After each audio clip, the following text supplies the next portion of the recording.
fresh accusations today that Israel knew it was targeting civilians when it attacked a UN base in Lebanon. A video shot by UN officials shows an Israeli spy plane flying over the base during the shelling, in which about 100 people were killed last month. Israel has strongly denied the claims. Our diplomatic editor James Mace reports from Jerusalem. The release of these pictures is a severe embarrassment to Israel. Its spokesman had initially denied there were any reconnaissance aircraft flying over the UN camp in southern Lebanon, but confronted with this evidence taken by a UN soldier during the attack, it's been forthcoming that there was a pilotless spy plane in the area at the time. They insist reconnaissance photos taken before the shelling did not show the presence of 500 civilians at the UN base, and that anyway the drone aircraft was flying a different mission. It was not over the camp, it was over the area.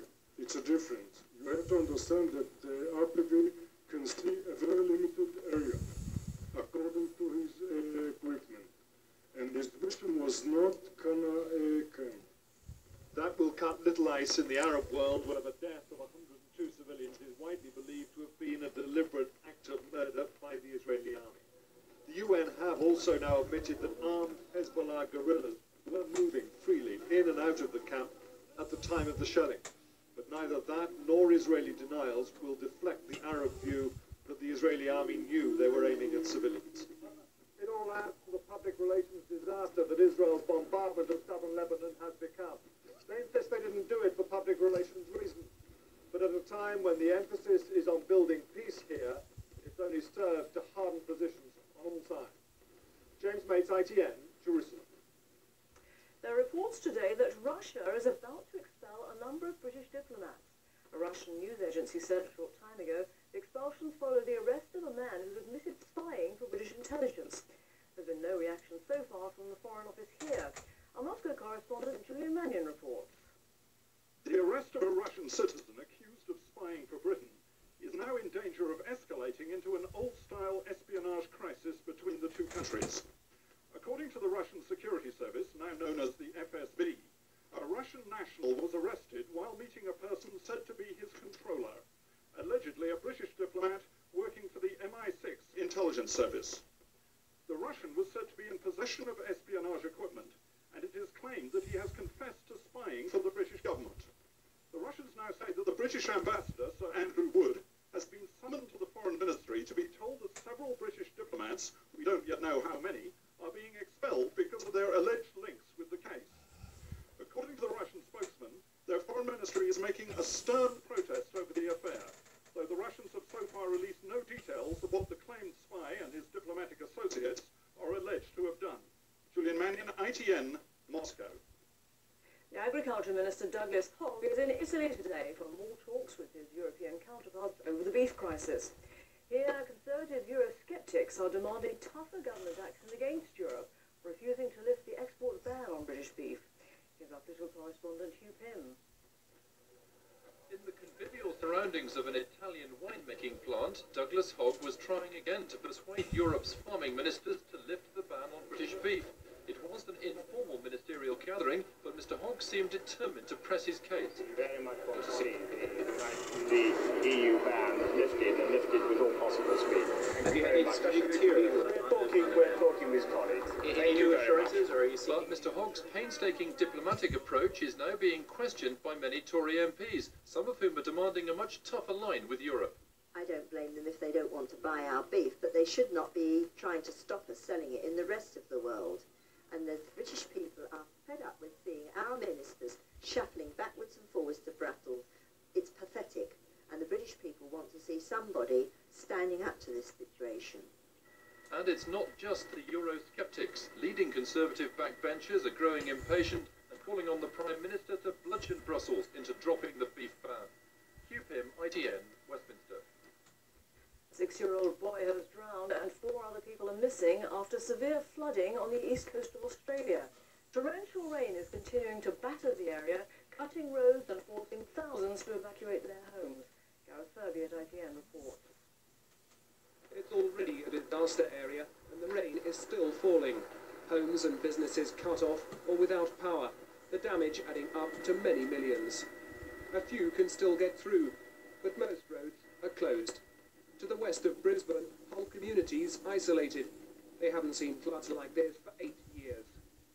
Lives have been lost, but there have been many rescues.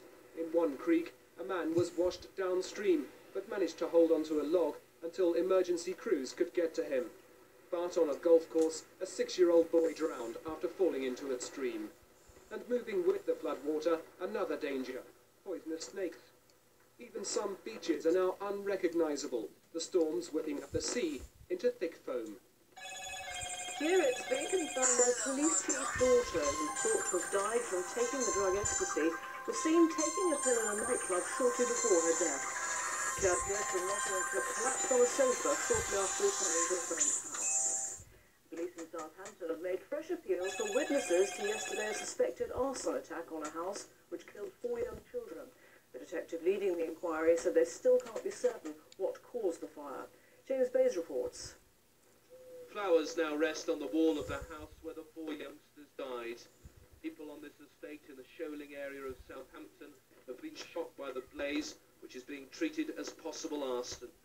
The bodies of 11-year-old Alison, her sister Nicola, who was 8, and their brothers Terry, aged 12, and Patrick, who was 6, were found in the back bedroom of their home. At Salisbury District Hospital, parents Beverly and Melvin Good are at the bedside of another daughter, 14-year-old Kelly, who suffered serious burns. This morning, police have widened their search for clues to the cause of the blaze, and officers have been interviewing neighbours of the family. We're here making house inquiries in the fire that killed across the road.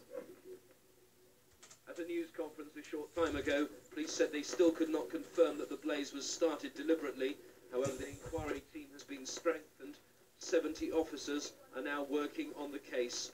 Detectives say they now want to trace anyone seen riding a bicycle in the area on the night of the blaze. James Bays, ITN, Southampton. Finally, tears of joy and tears of sorrow have been shed by football fans in Manchester after yesterday's big matches in the Premiership. United fans celebrated long into the night after taking the title. City fans were left long in the face after relegation. Our reporter Robert Hall is in Manchester now. Robert, it's the tale of two cities, isn't it?